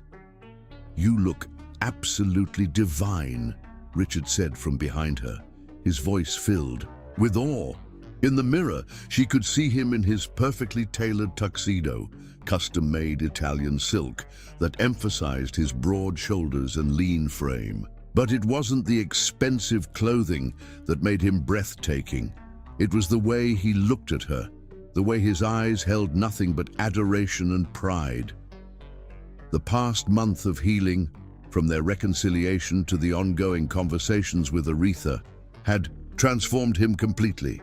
Gone was the cold, controlled CEO. In his place stood a man radiant with love, confident in his happiness, unafraid to show the world exactly how he felt about his wife. "We both do," she said, leaning back against his chest. "Are you nervous about tonight?" "Terrified," he admitted with a laugh that held no fear, only excitement. "But in the most wonderful way possible. Tonight, the whole world will know how much I love you." His hand settled on her bare shoulders, warm and possessive. Tonight was significant for more than just the charity aspect. It would be their first major public appearance since their marriage had transformed from business arrangement to love story. More importantly, Richard had plans that he'd been meticulously organizing for weeks. Plans that would make their love officially, publicly, undeniably real in the most spectacular way possible. "Mrs. Bance." Ophelia appeared in the doorway, her tablet in hand, but her usual professional demeanor was softened by genuine excitement. Even she seemed to sense that tonight would be special. "The car is ready, and I have the final confirmations for your special arrangements, Mr. Bance." Richard's smile was mysterious, secretive. "Perfect. Is everything exactly as I specified?" "Every detail, sir. The florists outdid themselves, the musicians are in position, and the photographer knows exactly when to be ready." Ophelia's eyes sparkled with barely contained delight. "If I may say so, sir, it's going to be magnificent." "Special arrangements." Decca raised an eyebrow in the mirror, studying her husband's reflection. "Patience, my love," Richard murmured, pressing a kiss to her temple that sent shivers down her spine. "All will be revealed in the most beautiful way possible." The drive to the Met was magical. Their Rolls-Royce glided through the city streets as Manhattan sparkled around them like a jewel box. Richard held her hand the entire way, his thumb tracing circles on her palm, occasionally lifting her fingers to his lips for soft kisses that made her heart flutter. The anticipation in the car was electric, charged with love and excitement, and the promise of something extraordinary. "Whatever you're planning," Decca said softly, "I love you for it already." "You haven't seen anything yet," Richard replied, his eyes dancing with mischief and love. The Metropolitan Museum of Art had been transformed into something from a fairy tale.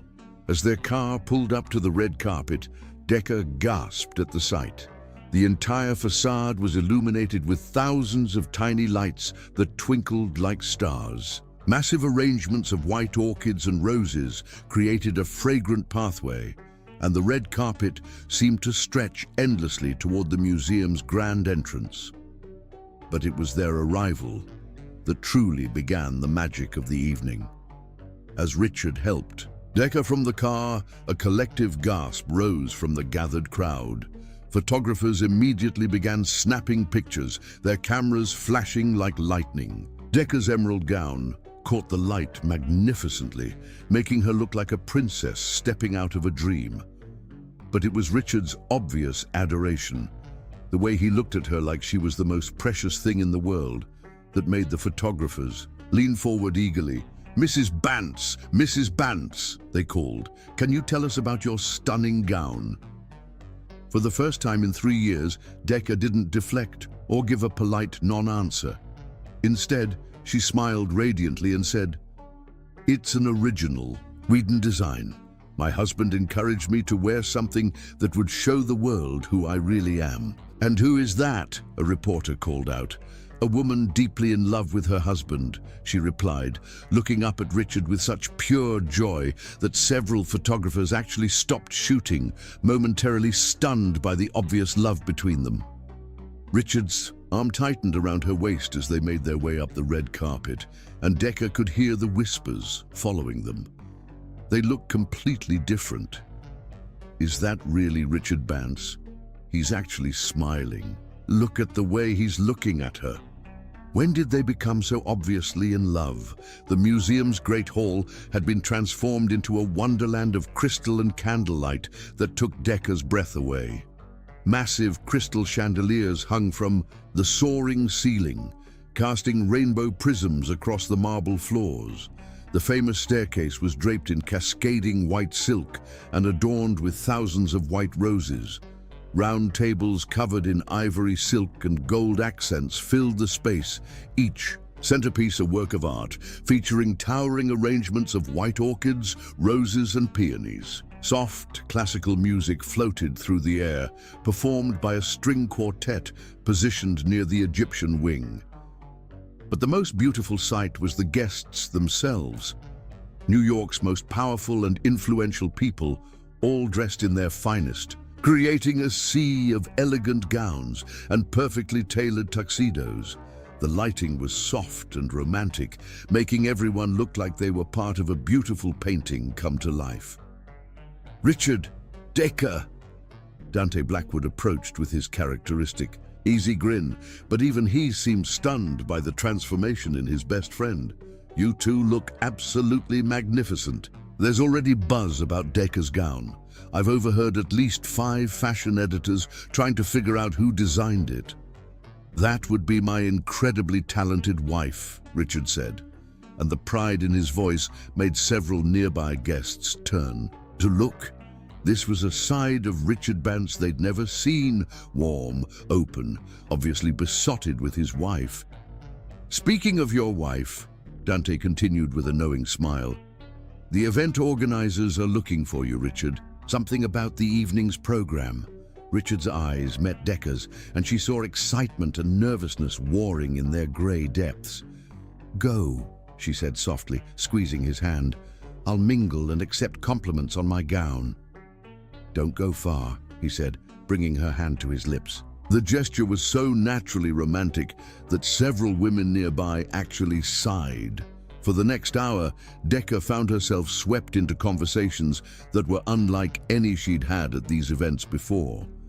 The transformation in Richard had changed how people saw her too. Instead of polite small talk, she found herself engaged in real conversations about her fashion line, her charity work, and most surprisingly, her obviously transformed marriage. You both seem so different, commented Serafina Moon, resplendent in one of Decca's earlier designs, a flowing silver gown that made her look like a Greek goddess. More alive, somehow. Love will do that to a person, Decca replied with a smile that lit up her entire face. Love? Serafina's eyebrows rose elegantly. But everyone assumed your marriage was more of a business arrangement. You always seemed so distant at these events. We were still learning how to be married, Decca said diplomatically, but her eyes sparkled with happiness. It took us some time to find our rhythm, but when you find the right rhythm... She trailed off, her smile saying everything. And you found it? We found everything, Decca said simply, and the joy in her voice made Serafina's expression soften with something like envy. Their conversation was interrupted by the soft, melodious chime of crystal against glass. The room gradually quieted as Richard stepped onto a small platform that had been erected near the grand staircase.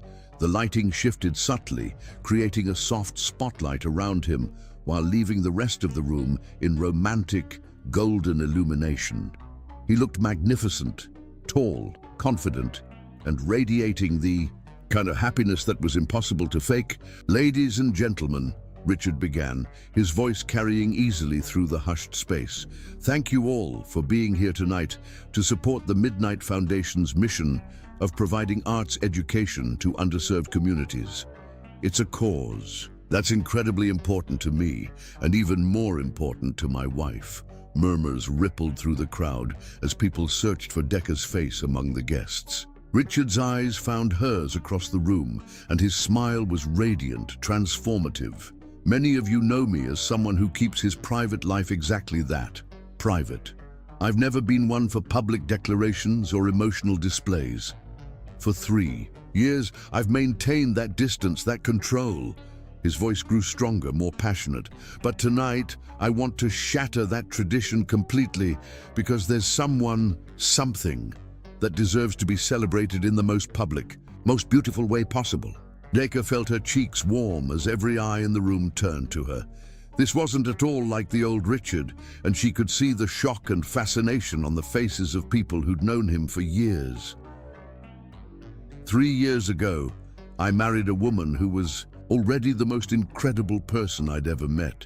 Decca Whedon, now Decca Bance, came into my life like sunlight breaking through storm clouds, like spring arriving after the longest winter.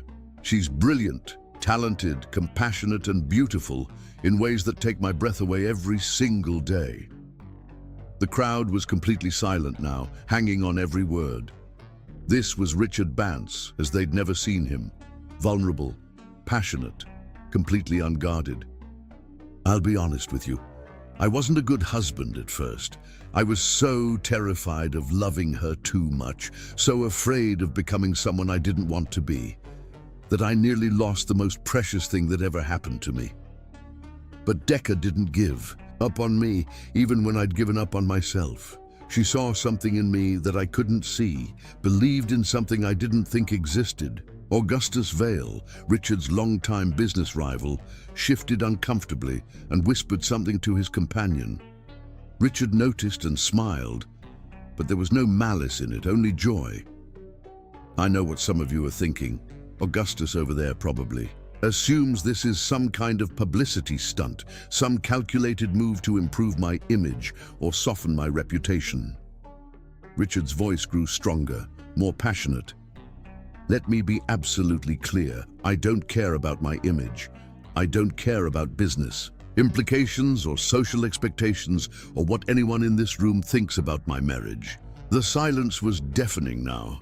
Decca could hardly breathe as Richard stepped down from the platform and began walking toward her, the crowd parting like the Red Sea. The lighting followed him, creating a path of golden light that led directly to where she stood. What I care about, he continued, his eyes locked on hers, is making sure the woman I love knows exactly how I feel about her. What I care about is being the husband she deserves, not just in private, but in front of the whole world. What I care about is spending the rest of my life proving that love, real love, is the most powerful force in the universe. He stopped directly in front of her, and Decca gasped as he dropped to one knee. The entire ballroom erupted in shocked murmurs and gasps as Richard pulled a small velvet box from his jacket pocket. Several women in the crowd actually pressed, their hands to their hearts, caught up in the romance of the moment. Decca Bance, he said, his voice carrying through the microphone he still held.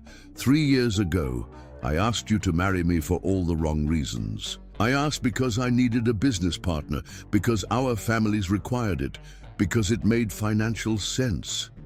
He opened the box, revealing not her original wedding ring, but something entirely new, a stunning emerald surrounded by diamonds that caught the light like captured stars. The gasp that rose from the crowd was audible, but Richard only had eyes for his wife.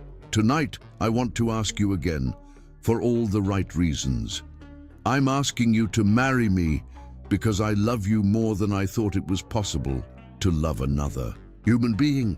I'm asking because you make me want to be better, stronger, braver than I ever imagined I could be. I'm asking because you've taught me that love doesn't have to be destructive. It can be healing, transformative, the most beautiful force in the world. Tears streamed down Decca's face as the room held its collective breath. The moment was so romantic, so perfectly executed that several people in the crowd were crying too. I'm asking because the thought of spending even one day without you in my life is unbearable. I'm asking because you're not just my wife, you're my heart, my soul, my everything. You're the love story I never thought I deserved, the happy ending I never believed could be mine. His voice broke slightly with emotion, and Decca could see tears in his eyes too. Will you marry me again, Decca? Will you let me spend the rest of my life proving that fairy tales are real, that true love exists, that some stories really do have the most beautiful endings? Yes, she whispered, then louder, her voice ringing with joy. Yes, of course, yes. 1,000 times yes. The ballroom exploded in applause as Richard slipped the ring onto her finger and stood to kiss her. This wasn't the careful, controlled kiss of their previous public appearances. This was passionate, desperate, real.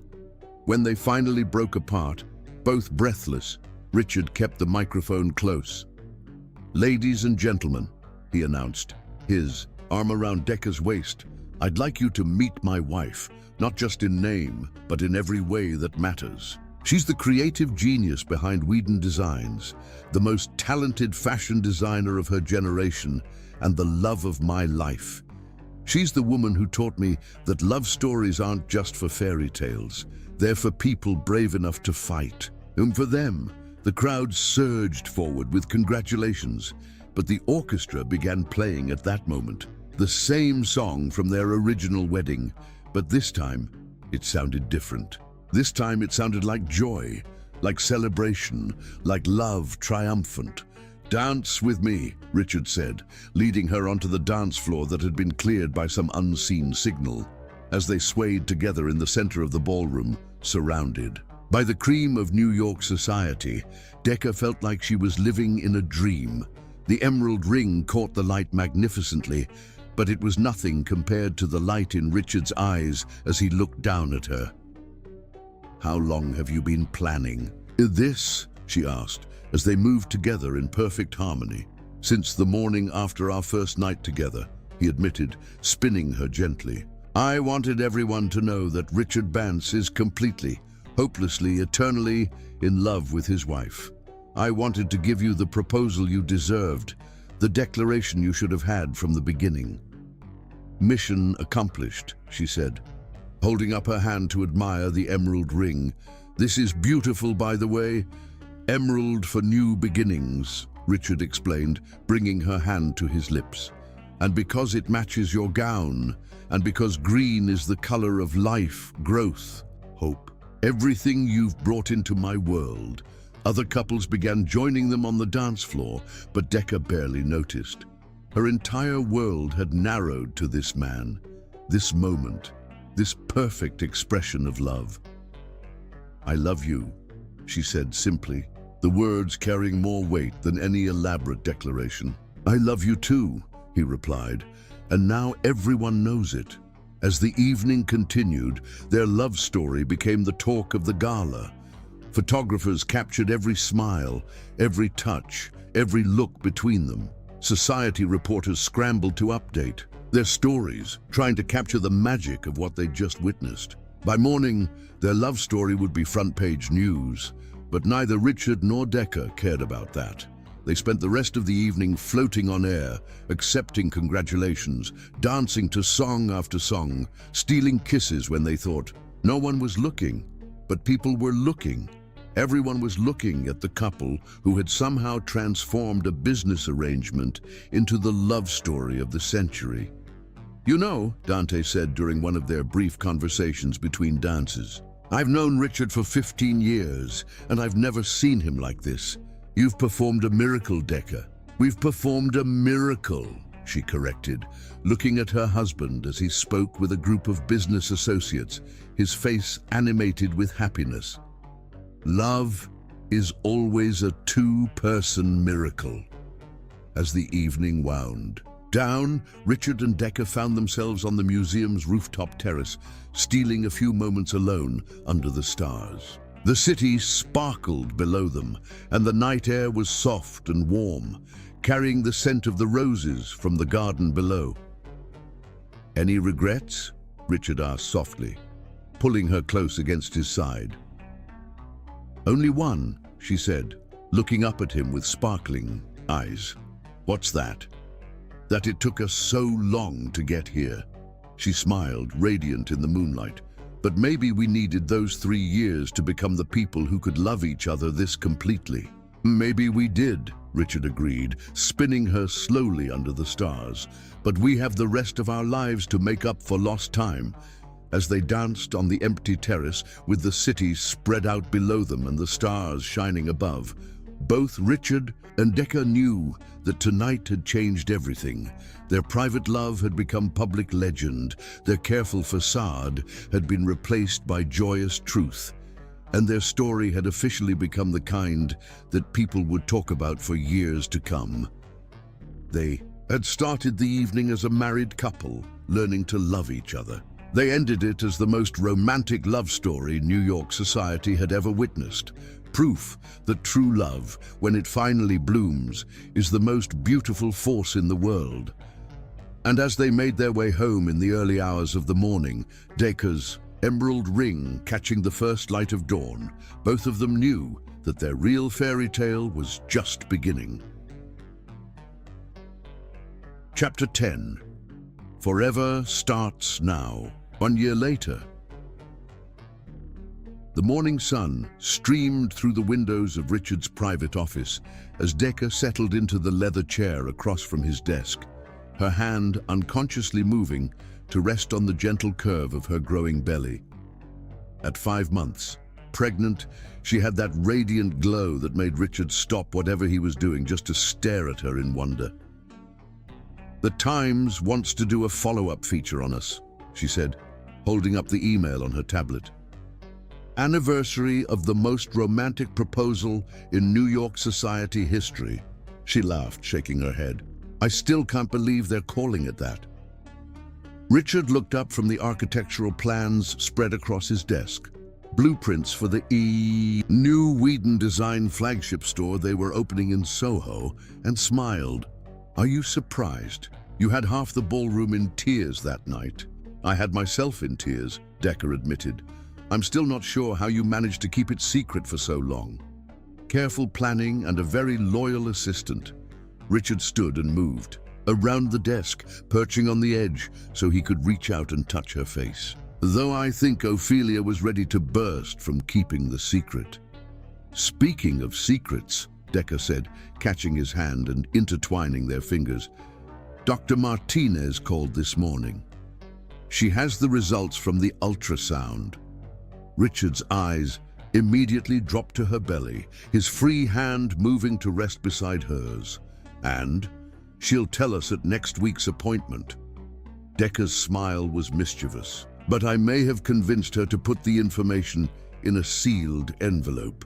"Decca Bance, you are trouble," Richard said, but his voice was full of adoration. "Mrs. Bance to you," she corrected playfully, holding up her left hand where both her wedding ring and her emerald engagement ring caught the morning light. "And yes, I am trouble, but I'm your trouble. Forever and always," he agreed, leaning down to kiss her softly. Their moment was interrupted by a knock on the door.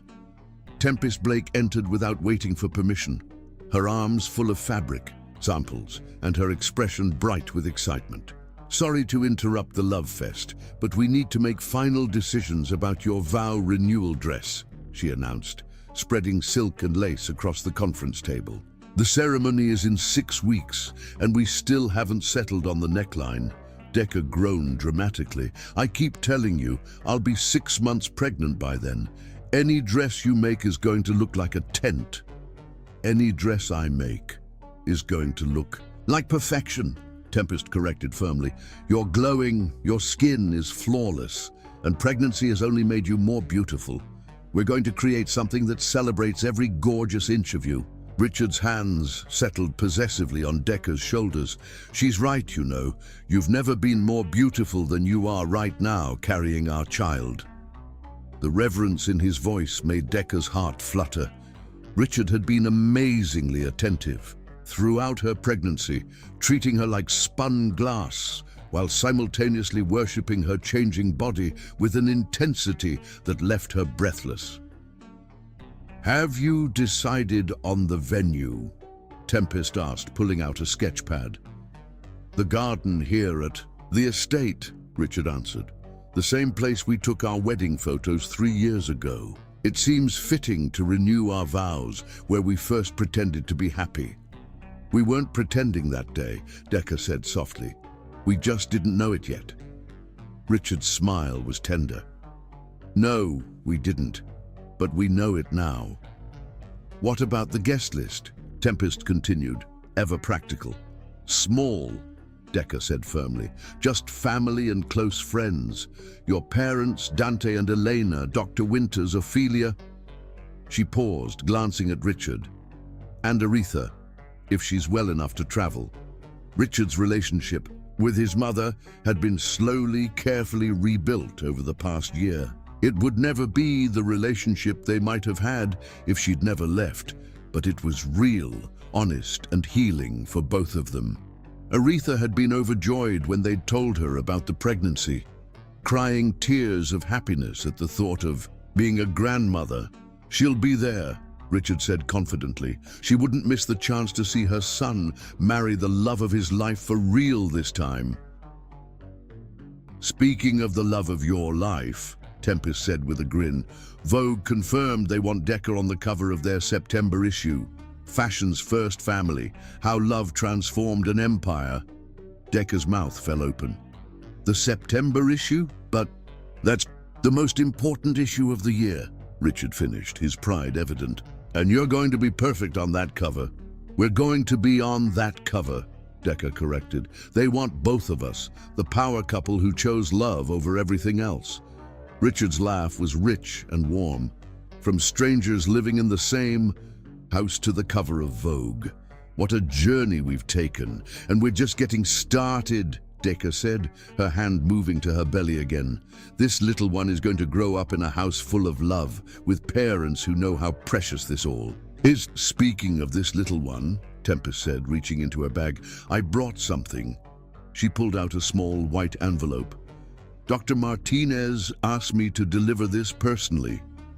Decker's eyes widened. "She told you?" "I may have charmed it out." "Of her," Tempest admitted with a grin. "But the envelope is sealed. The decision to open it is entirely yours." Richard and Decker stared at the envelope as if it might explode. Inside was the answer to the question that had been consuming them both, boy or girl, the child who would complete their family. "Do we want to know?" Richard asked softly. "I don't know," Decker admitted. "Part of me wants the surprise, but part of me is dying to start planning the nursery properly." "We could wait," Richard suggested. "Save it for the vow renewal ceremony. Open it together as part of our new beginning." Decker's eyes lit up. "Like a wedding present to ourselves." "Exactly." Tempest shook her head in amazement. "You two are sickeningly romantic. It's disgusting how perfect you are together." "We're not perfect," Richard said, his arms sliding around Decker from behind. "We're just perfect for each other." "That's even worse," Tempest groaned, but her smile was fond. "Fine, I'll leave you two to your gross happiness. But Decker, I need a decision on the dress by Friday." After Tempest left, Richard and Decker found themselves alone in the office that had become their shared workspace. The portrait Dante had commissioned and hung on the wall, Decker in a flowing blue gown, her smile radiant and her eyes full of the love she'd never been allowed to express. "Do you remember the first time you came to this office?" Richard asked, following her gaze to the portrait. "Of course." "I was terrified and trying not to show it. You were this intimidating CEO in your $1,000 suit, and I was just a girl, with big dreams and no money to make them come true." "You were magnificent," Richard corrected. "Fierce and proud and so beautiful I could barely think straight. I knew that day that you were going to change my life. I just didn't know how completely." Decker turned in his arms, her hands sliding up to cup his face. I love our life, Richard. I love our work, our friends, our family. I love the way you look at me like I'm the most precious thing in your world. You are the most precious thing in my world, he said simply. You and our baby. Show me, she whispered, and the familiar heat flared between them.